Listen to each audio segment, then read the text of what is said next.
aí, mano, já fez sua fezinha? Ainda não? Então dá uma brincada na KTO, parceira do Charla Podcast. Cupom CHARLA, você ganha 20% de bônus no primeiro depósito. A primeira parada, irmão, se vocês quiserem entrar aí, vocês entrem, porque eu tô pistola da vida, mano. Caralho. Eu nunca vi uma arbitragem em que os dois torcedores, os dois tão putos. Ah, não, o Fluminense perdeu o Flamengo. Aliás, empatou com o Flamengo por causa da arbitragem. O Flamengo empatou com o Fluminense por causa da arbitragem. Pô, decidam-se aí. Então cada um tá olhando pro seu. Porque a arbitragem pode ser confusa, mas não prejudicou mais alguém? Vamos analisar lance a lance. Se você entender que capitais. foi pênalti do Felipe, pode ter prejudicado mais o Flamengo. E se você entender que foi pênalti do Gerson? Exatamente. Vamos analisar. É que eu acho que um é mais interpretativo do que o outro. Mas você tem razão. Eu vou pelo primeiro ponto. Analisar lance a lance. O que o VAR fez, assim, se não tivesse VAR... Se eu te falar que eu não acho os dois pênaltis, você acredita? Acho que os dois não foram pênaltis. Na minha interpretação. Assim, se aquele lance do Felipe é falta fora da área, pra mim, o lance do Felipe Melo na Rascaeta é muito pênalti. Porque, assim... Até mais do que já diria o poeta. Pra ser pênalti, não precisa ser tentativa de assassinato. Só infração dentro da área. E os dois, só uma coisa, os dois gols foram anulados de forma correta. Calma, a gente vai chegar lá. A gente vai chegar lá. Foram. Um de cada vez. Só que o Sábio tava de frente pro lance. Um de cada vez. E teve que deixar o VAR entrar, pô. Ele podia ter... Não, aí sim, o Sábio foi muito mal. Um de cada vez. O menino Rio-Way... Quem apitou o Rio-Way? O Rio-Way apitou... Um de cada vez. Na minha visão, muito pênalti do Felipe Melo na Rascaeta. Vamos falar sobre os pênaltis. Muito pelo Felipe Melo na Rascaeta. Ele atropela o Rascaeta. E aí não interessa se o Rascaeta tá se protegendo. O Rascaeta ia dominar a bola. Fora da área ia ser falta? Ia ser falta e amarelo, inclusive. Cara, não me convence que é pênalti assim incontestável, não. Que isso, muito pênalti. Eu acho que é. E nem o do Gerson. Agora, o do Gerson é um pênalti que, pelo critério aplicado no futebol brasileiro, é pênalti. Tem os jogadores que não marcam, né? Ele tá... Por exemplo, pra mim, a regra deveria ser outra. A orientação deveria ser outra. Porque a distância é muito curta dele pro Cano. Então, se o Cano chuta, ele não tem o que fazer. Agora, ele tá com o braço assim, então... Muitos marcam aí, não? Muitos marcam por aí, então eu não acho absurdo marcar. Porque é o critério que você... Tem uma situação ali, eu vou lembrar de um lance que o Flamengo teve contra o Corinthians na Copa do Brasil. É sempre esse lance que eu lembro. Da bola pegar na mão do Arrascaeta antes do golaço dele. Foi no golaço, não foi? Foi o jogo de lá, das Libertadores. Então, assim, tem uma série de situações pra você analisar o toque do braço na bola. Sim. Então, assim, a primeira coisa ali... Tem a situação da velocidade de reação do jogador em questão.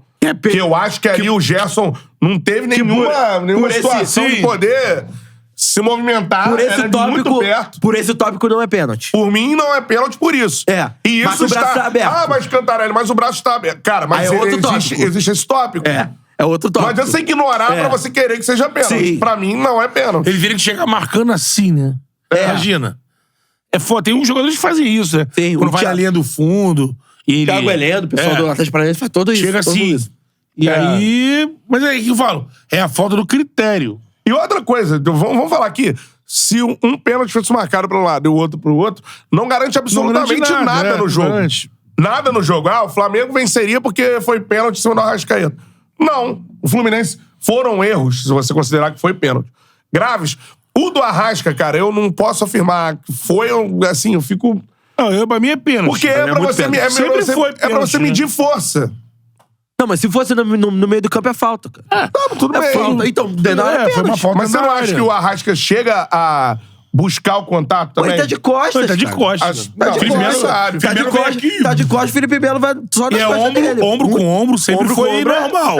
Agora, pra mim, esse pênalti do Arrascaeta, do Felipe Melo na Arrascaeta é muito mais... É muito mais pênalti do que o Richard Rios no Everton Ribeiro. Sim. Agora, aí, por exemplo, temos isso.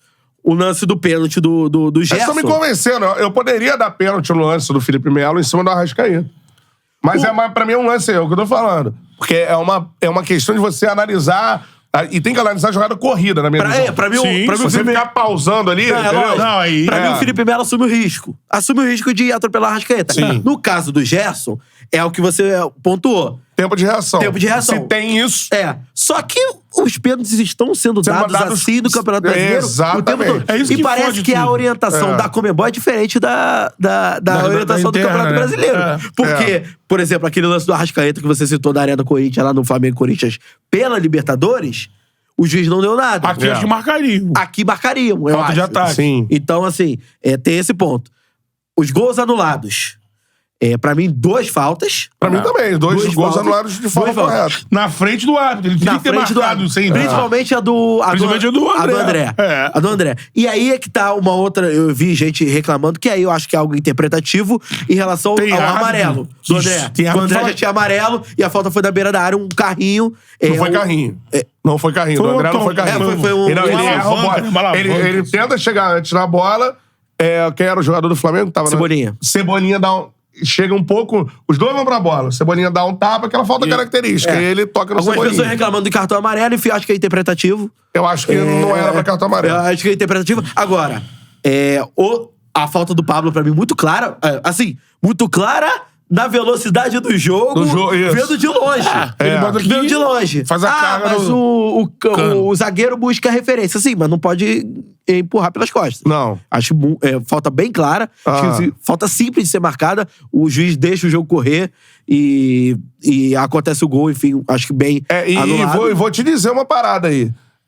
Já disse que talvez marcaria aí o pênalti do Felipe Melo no Arrascaeta. Agora, cara, um jogador de um nível que foi pra Europa, tudo mais, vou criticar o cara aqui. O cara não pode ter um lance de pelada igual o Luiz Araújo teve, irmão. De chilique. Não pode, mano. Pelo amor de Deus. Ou é o cara... Não foi revidar. Foi um carrinho por trás. No tornozelo do outro cara, porque tomou uma caneta, pô. Mano, ali um jogador de altíssimo nível, dá a caneta depois, irmão. Sai jogando, entendeu? Revidar daquela forma que eu olhei chilique, desculpa. Não gostei da caneta que tomei, vou lá e vou dar um carrinho criminoso no maluco. Pô, desculpa, mano.